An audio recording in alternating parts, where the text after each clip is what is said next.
John Adams' Letters from the Front podcast for September 1917. This podcast looks at life in World War I through the letters of John Adams, who was 23 when he joined up in September 1914. He served with the 9th Service Battalion, Royal Irish Fusiliers, and was involved in many significant events on the Western Front, particularly Passchendaele.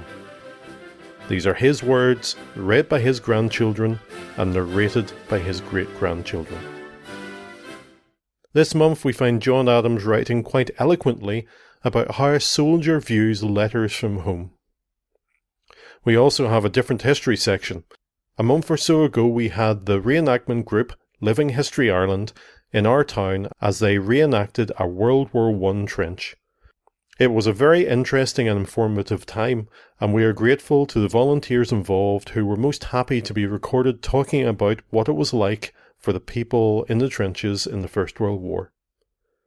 This recording is an outside recording, so please forgive the sound quality, as there is some noise from the wind, and there was also a chip van there with a loud generator. I don't think the chip van was authentic for World War I. Also, I did say during one of the interviews that the surgeon was a general surgeon a couple of times, and when listening back I realised that he told me he was a German surgeon. We first hear from George Logan, who headed up the Living History Ireland group that day.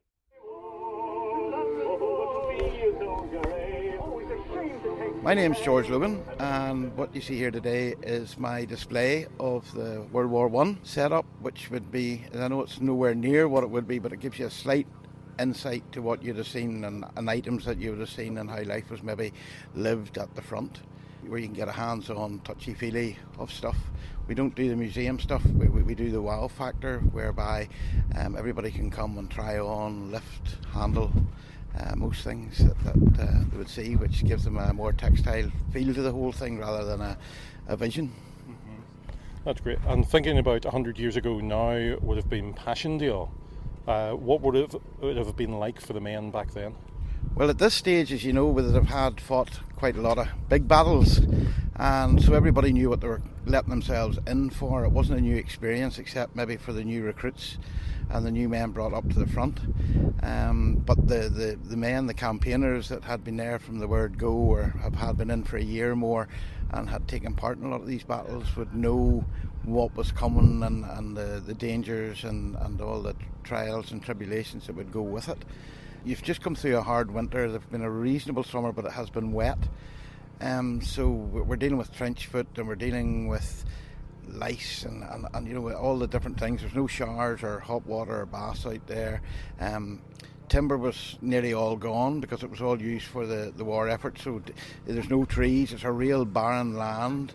So everything has to be brought to the front by the trail of horses and the mules, who would work like a conveyor belt from the ports right round. So if you sent a letter, for example, from England, it could be on the front in 4 days, right to the trenches. And this was because the Germans had the technology and a lot of fancy equipment, but what won the war for the British was their logistics. They knew how to shift things about, they knew how to keep men supplied, they knew how to keep the morale going and all sorts of things, as the Germans had all the nice fancy guns and machine guns and everything else. But that was the two differences to me in the war. If you read it and look at it, the British logistics was just unpassable. As I say, it had rained, and to get these paths going, they cut down all the timber to make wooden walkways out over these mires. If you take it, there was 13 million horses and mules on the front, on a conveyor belt going round and round and round. So you can guess a muddy field would soon become knee deep and further. So to overcome that, they were laying down, the sappers were laying down these wooden paths that if you wandered off, and you'll see the odd photograph with men trying to get horses pulled out, and you would think, well, that doesn't look any dirtier than the whole field they're standing in, but they've wandered off the wooden platform that's probably 6-7 foot wide enough for a man and a mule or a horse to walk. So back to your original question, what were they feeling? Probably they were getting all the ammunitions forward. The men knew whenever everything started to pump up, ramp up a wee bit, they knew something was happening. They maybe didn't know, as most battles, to about a couple of days before it. they would have got their bar of chocolate resupplied, and not many people know about they had a bar of chocolate, and it was kept, and you weren't allowed to touch that chocolate unless your sergeant told you, eat a square of chocolate. There was opium in it, so it was a boost the morale job. You can obviously know what that meant, so every so often, about a week beforehand, they were getting the odd bite to keep the morale going, because you done sort of about 4 or 5 days, 6 days if you were unlucky in the trench, and then you were taken off for 3 days for a rest. At this stage they weren't being rested, there just more and more men kept arriving in. So you've got the trenches, if they weren't platformed and woodened out, are knee deep in mud, and the extra men and the extra bodies, there was less places to sleep, and it become a real logistic nightmare in the trenches to get fed, and bigger queues, and so people got a bit narky. So this is why they were told to take a square of their chocolate. It took the edge off them, and more so they got 2 squares to go over the top. So that's one of these things that people don't really know or whatever. The sergeants then, being a sergeant in the front was nearly one of the worst lines, because you were left in the trench when the men went over the top, and you stood with your pistol, and if a man come back without the recall, you were shot. His job was to shoot you there and then for being a coward, if you know what I mean. And that goes back to the Napoleonic periods, where the sergeant stood with a big, you'd have seen him with a staff with a big spear in the top of it. Well, he used that, and if you turned, he speared you, and that was a British tradition. But there's no point the sergeant going out if he's going to get knocked off, so he remained. So maybe it was one of the nicer jobs in one way, but one of the most, you didn't have to go over the top. So you've all these things going on, and the water and the rain and the muck and the bugs. You're out in France, it's not like here in Northern Ireland. Okay, south of England you'll get these things, and what had you. They had 2 of the hardest winters previously, so nearly the fight against the elements was nearly as much as big a fight against the Germans. The increase of surveillance going out, as you know, they slept during the day and were bombarded, and then everybody stood to at night, and you had the repairs going out to fix the wire and all the defences they had put up to stop the Germans from sneaking in them at night, and then you had reconnaissance groups going forward to have a duke into the German bunkers if they could, and sort of do a head count. And so this had increased, so that they definitely knew something was gone. They were wanting a head count. Many Germans was here, where's the softest spot? And there was more and more of these reconnaissance groups going out.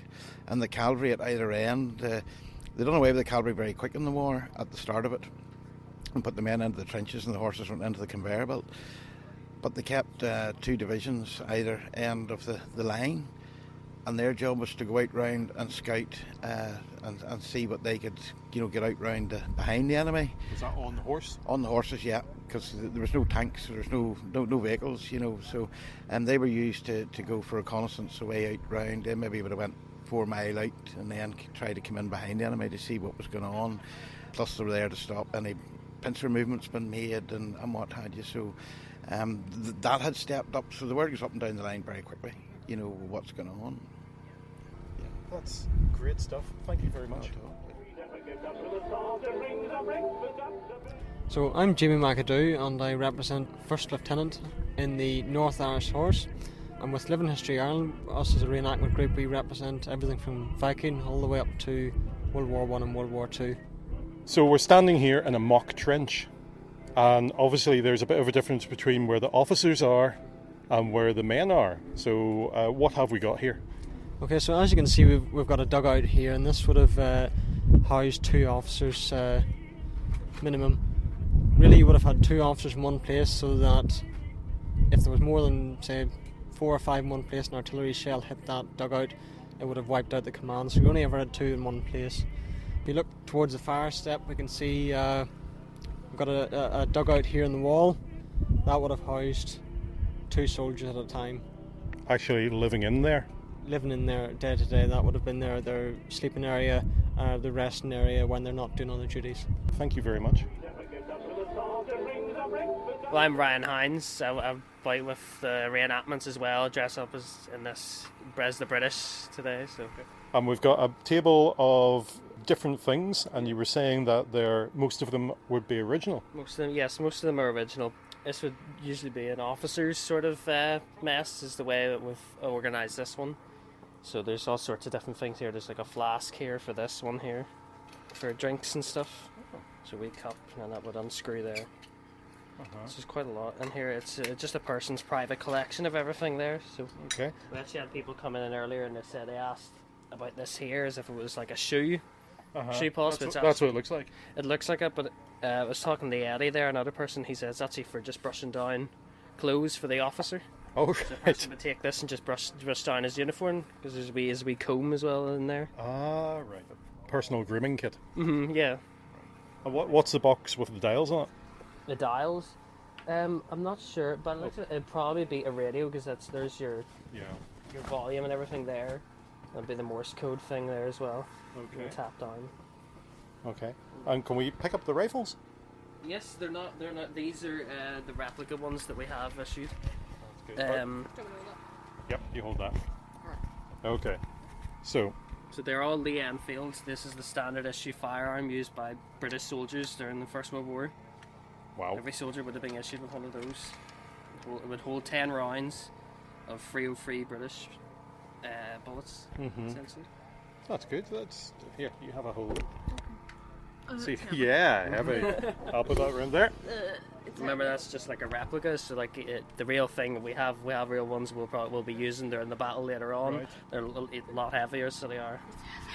Be even heavier loaded. Too. Yeah, you'd have a kit on as well. I have this on too Yeah. on top of it, and this, like, even this is light compared, because none of these are filled with bullets. Imagine this all being filled with bullets, and even more equipment on top of that. So what's that like to wear? To wear this, it's not as heavy and terrible as you'd have thought. It's actually quite comfortable, so it is. You know, it's not. There's no belts holding this. There's braces instead. The putties are actually, they're not as uncomfortable and as like dirty as they've seem for British soldiers. They're quite warm and comfortable to wear. I seem to remember those in the 80s. The army's still using them. Yes, I do believe that the army's still using them, because they're just a good way of keeping the soldier dry and warm. You know, it stops because obviously this is all of the standard uniforms are wool. So when that would get wet, that become very heavy and very, very smelly and everything. So it's good to keep the area here around your feet dry and warm, so you're not, because that's where all the mud's going to be down there. So you want to keep that as dry as possible. Okay. Thank you very much. Okay then. I'm Tony Beattie. I'm here with Living History Ireland. And you're obviously dressed as a doctor on the front. As a general surgeon. As a general surgeon. What was the job of the general surgeon? On the front line in the first aid station, it was to stop the bleeding and patch the troops up well enough so they could be moved on to a field hospital. John Adams, my grandfather, he was injured in the hand, and one of the things he writes about in the letter was he was very lucky to have kept his hand. Would that have been a major thing, just chopping bits off? Because I look around me and I see bits of limb hanging about. In the warfare, there were lots of serious injuries, so a lot of the time it was quicker to cut the limb off and save the rest of the arm rather than take time with hundreds of people injured and possibly having more people die from blood loss. So it was quick, cut off what you needed to cut off, bandage them up, stop the bleeding, and move them on. Thank you very much. My name's Andy Madison, and I am dressed as a sergeant from the 5th Battalion Stormtroopers, who were part of the Prussian element of the German army during the First World War. Okay. So what was it like for the Germans? We hear a lot about what it was like for the British soldiers, but what was it like for the Germans? Well, if we start with food-wise, it's a lot better for the Germans. The Germans eat better than the Allies. We have over here a little display of rations for a platoon for a day. So a platoon at that time is between 8 and 12 men. So you have a loaf of hard bread, you have various tinned meats. Of course, they have the likes of the Breventos corned beef and all that type of thing that the British have, like the bully beef, but they also have what's called flesh preserve or flesh extract, which is basically pate. So very high in calorie content, and you would smear that on your bread if you didn't have any of the little packs of strawberry jam. You also have liverwurst, which is high in protein as well. Being liver, you have your coffee, ration for the day. You have loads of tobacco. Everybody gets lots of tobacco because it stems the hunger. So they smoked a lot because it reduced the hunger pains that they would feel. And also the Germans were always issued daily with beer. So you get a bottle of beer a day. So it all helps to keep the mineral content up. If you're very lucky, you get some chocolate sent from home.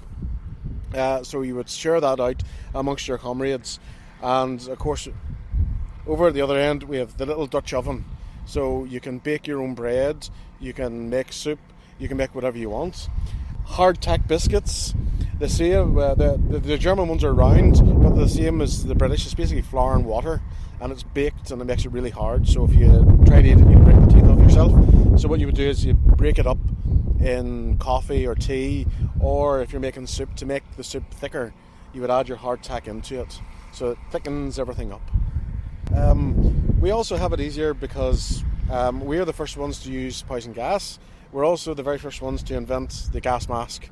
So this is the 1915 version of the German gas mask. So as you can see, it looks like sort of like a modern gas mask. You have your glass eyepieces and you have your filter. You have a nice tin to carry it in so everything doesn't get broken.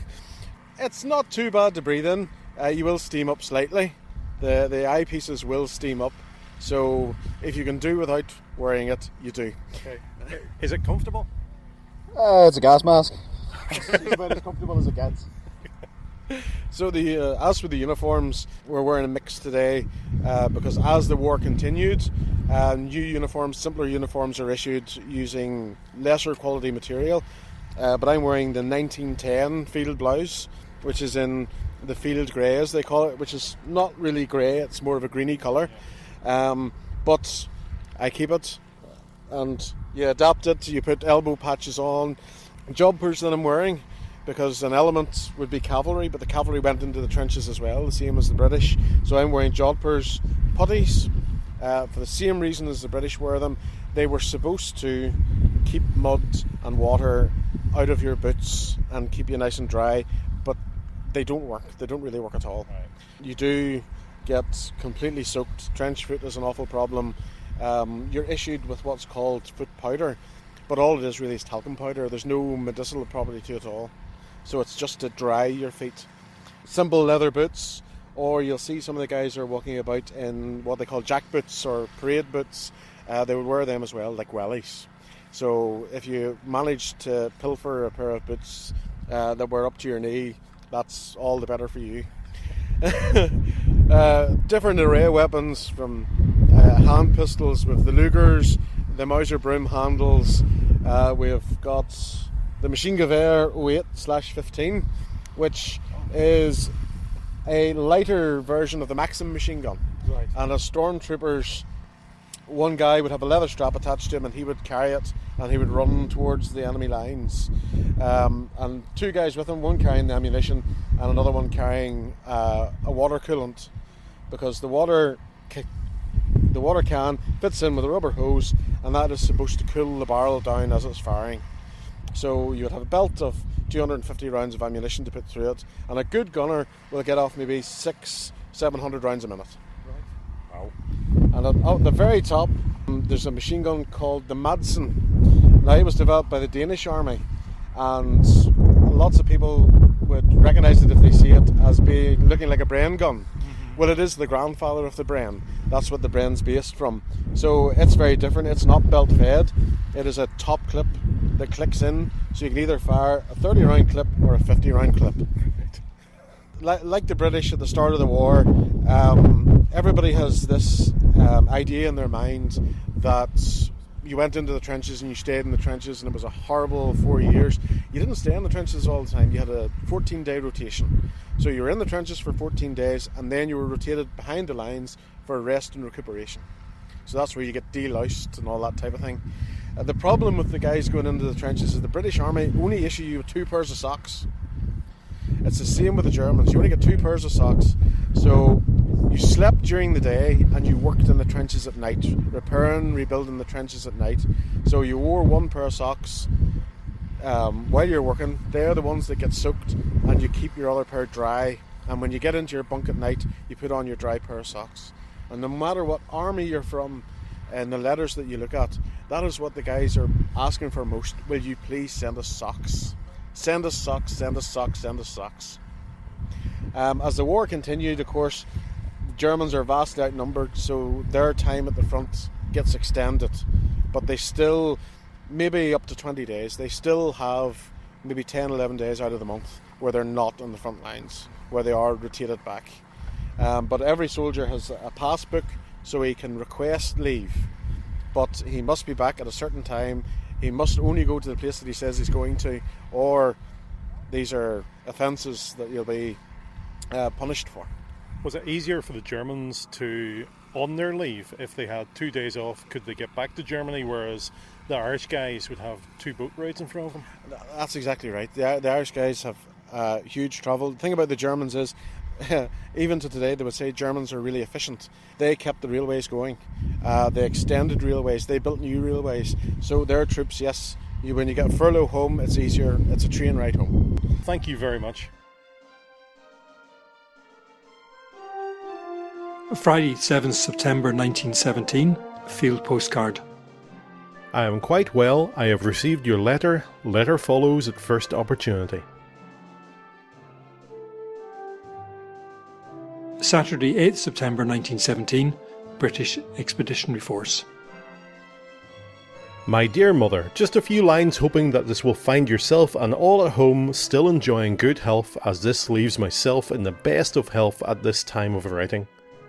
The weather still continues to be fine. It is just like summer these nights, and I hope it still continues, as it is most pleasant for our work. Well, mother, I hope you have stopped fretting, for you know yourself there is nothing made by it. I think it is good saying, never cross a bridge till you come to it.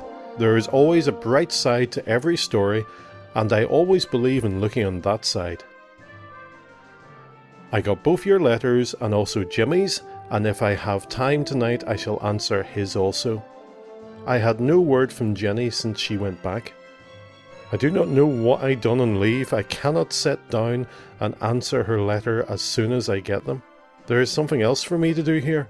Well, I think I shall stop now, as I have written to Annie also. Good night, your loving son, John. Written on the other side of the same page. Dear mother, your letter is the shortest, but I shall write to you soon again, Johnny. Monday, 10th September 1917, field postcard.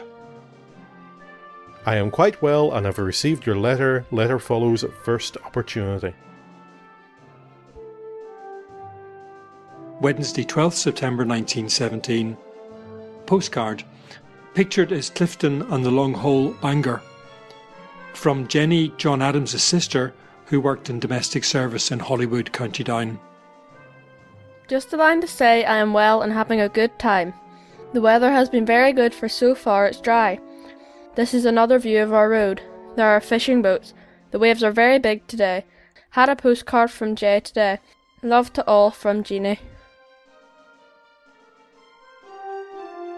Monday, 17th September 1917, field postcard. I am quite well. I have received your letter. Letter follows at first opportunity. Friday, 21st September 1917, field postcard. I am quite well. I have received your letter. Letter follows at first opportunity. Sunday, 23rd September 1917. My dear mother, just a few lines in answer to your ever welcome letter, which I received all right. And I am glad to know that yourself and all at home are still enjoying your usual good health, as it leaves myself at this time of writing. I am glad if getting a letter from me does you any little good. It is all I can do for you while I am out here. But I believe that you think so long as you get a letter from me that everything is all right. But what about me out here? I think it is just as bad if I do not hear from home. For the day we get our letters from home is a red letter day in the history of the soldier out here. It is the only way we can hear what is going on, the slender thread between us and the homeland. I do not think the people at home understand what it means to be out here. They think if they hear from those out here that it is all is required, but never for a moment do they look at it from the soldier's point of view. They never seem to think that he is just as anxious about those at home as they are about him. But anyway, I always look forward to getting a letter from home. Well, I hope Johnny and Annie are not working too hard this weather. I suppose the people are in the midst of the harvest. I am 3 years left home this week, and I may tell you I have seen some sights since that. But as long as you keep well yourself and all at home, I am quite content. Well, the weather is still keeping fine, and I hope it may continue as it is most pleasant.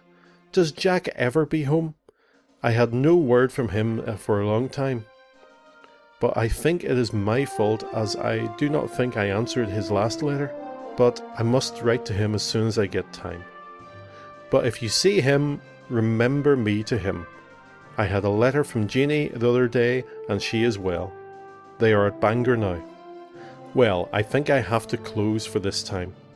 Hoping to hear from you soon again. Remember me to all at home, no more at present. Good night. I remain your loving son, Johnny. Wednesday, 26 September 1917. Postcard showing Ward Park from main entrance. Bangor, County Down. Postmarked Bangor. Dear Mother, just a card to say I hope you are all well. How is Jimmy getting along? It has seemed a very short month since we came down here. We go home on Monday. First, there is a lot of Hollywood people down here. I expect this well cleared. I hope you are all well. Had you any word from John lately? Best love from Jeanie. This is a very nice park. Thursday, 27th September 1917.